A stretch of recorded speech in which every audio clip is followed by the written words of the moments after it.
Hello बच्चों, आज हम लोग बात करेंगे हाई स्कूल के एक नया टॉपिक है जिसका नाम है दो चर वाले रैखिक समीकरण। दो चर वाले रैखिक समीकरण, यहाँ से क्वेश्चन पूछे जाते हैं, लॉन्ग में भी आता है और शॉर्ट में भी आता है। ठीक है, चलो हम लोग चर्चा करते हैं। नाम है टॉपिक का दो चर वाले रैखिक समीकरण। दो चर वाले रैखिक समीकरण, ठीक है, दो चर रैखिक समीकरण। Linear equation in two variable, इसको कहेंगे linear equation in two variable. Equation in two, ध्यान से इस प्रकार के होंगे a1x plus b1y plus c1 बराबर 0। ठीक है, जहां पर a1 b1 c1 क्या है, x y क्या है, वेरिएबल है। और जब यहाँ पर दो वेरिएबल हैं, इनको सॉल्व करने के लिए दो इक्वेशन भी होंगी। कितनी इक्वेशन होंगी? दो इक्वेशन होंगी। तो एक दूसरी इक्वेशन होगी a2x plus b2y plus c2 equal to 0। तब इनको हम बोलेंगे क्या? दो चर वाले रैखिक समीकरण। ठीक है, इनके पास में चर कितने हैं? देखो एक्स वाई चर कितने हैं? दो चर हैं। और रैखिक इसलिए कहा गया क्योंकि एक्स और वाई की घात जो है कितनी है? एक एक है, इसलिए इनको रैखिक कहा गया। दो चर वाले रैखिक समीकरण, दो चर वाले रैखिक समीकरण है।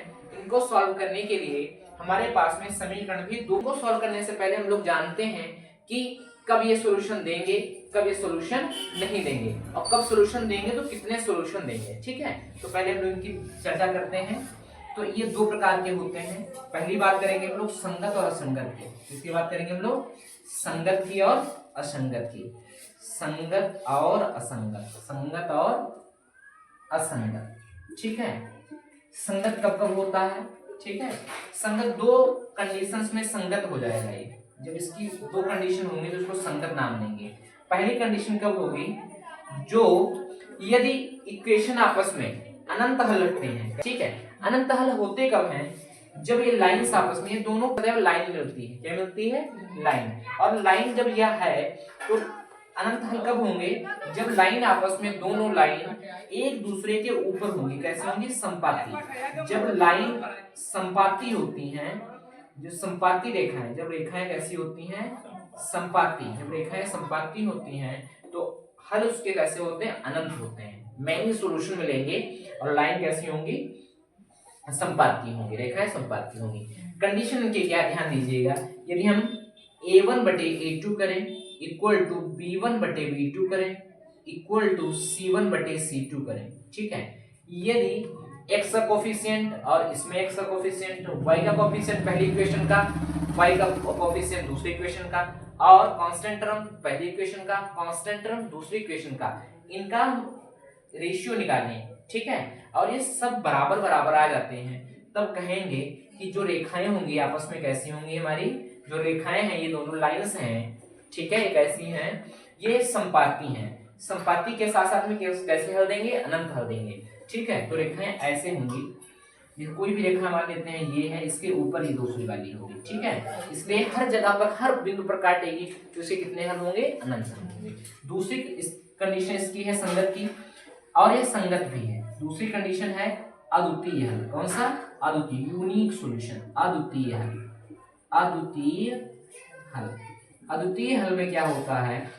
अद्वितीय हल कब होती है? जब रेखा कैसी होती है? प्रतिच्छेदी होती है। ठीक है, कैसी? इसमें a1 बटे a2 करें, c2 करें। ठीक है, और यहां से देखें, जो x का कोफिशिएंट है, फिर नीचे वाले समीकरण x कोफिशिएंट का रेशियो लें, फिर इसका रेशियो लें, और यदि ये दोनों बराबर नहीं होते हैं तब कहेंगे रेखाएं कैसी आपस में हैं? प्रतिच्छेदी रेखाएं हैं। ठीक है, अब इसका कोई पूछे हल कितना होगा, तो अद्वितीय हल होगा। ठीक है, कैसे? इस प्रकार की रेखाएं जिनको ग्राफ ड्रा करेंगे तो कोई रेखा ऐसी होगी, दूसरी रेखा कहीं ना कहीं प्रकार से इस प्रकार से ड्रा होगी। ठीक है, तो यह यहाँ पर इंटरसेक्ट कर रही होगी, तो क्या कहेंगे? रेखाएं कैसी हैं? अद्वितीय हैं। असंगत हल में क्या होता है? असंगत, जब कैसे? कोई हल नहीं। तीसरी कंडीशन का है जब कोई हल नहीं होता है, नो सॉल्यूशन। जब कोई हल नहीं होता, कोई हल संभव नहीं, हल नहीं, जब कोई हल नहीं होता है तो उसको कहते हैं असंगत। जब हल कोई नहीं होगा तो क्या कहेंगे, असंगत कहेंगे, ठीक है। लेकिन इसके लिए हमारी जो ये दोनों रेखाएं दी हुई हैं कैसी होनी चाहिए, समांतर। रेखाएं कैसी होंगी, समांतर। ये रेखाएं समांतर हैं और तब हमारे पास में कोई हल नहीं होता। उनको सॉल्व, उन इक्वेशन को, उन दो चर रैखिक समीकरण को कभी भी हम उनको हल नहीं कर सकते हैं, ठीक है। तो उसके लिए क्या कंडीशन है, a1 बटे a2 करेंगे बराबर b1 बटे b2 करेंगे, ना c1 c2 कभी बराबर नहीं होंगे। a1 बटे a2 बराबर a1 बटे a2 बराबर b1 बटे b2 होगा, लेकिन c1 बटे c2 इन दोनों समीकरण के कोई हल नहीं होगी, कोई हल नहीं होगी। इसमें रेखाएं कैसे ग्राफ प्लॉट करेंगे तो कैसा बनेगा, रेखाएं एक ऐसी रेखा बनेगी, दूसरी ऐसी रेखा बनेगी। समांतर रेखाएं, समांतर रेखाएं कभी भी एक दूसरे को कभी नहीं काटती हैं। जब काटेंगे नहीं तो उनके कोई हल नहीं मिलेंगे। जब हल नहीं होंगे तो उस स्थिति में इसको कहेंगे कि इसके कोई हल नहीं है, इसके कोई हल नहीं है, ठीक है। इसको एक बार हम लोग देख लेते हैं। दो चर वाले के समीकरण, इसके लिए ये मान लेते हैं ये दोनों इक्वेशन है, a1x + b1y + c1 = 0, ठीक है। इसकी हम लोग तुलना करें कब इसको सॉल्व किया जा सकता है। तो संगत ये रेखाएं आपस में कैसी होंगी, संगत होंगी, तभी इनको हल कर सकते हैं, अन्यथा की स्थिति में इनके हल नहीं होते। असंगत में कोई हल इसका नहीं होता है। इस पर 1 नंबर में प्रश्न जरूर सॉल्व करते हैं, कैसे पूछता है, ठीक है।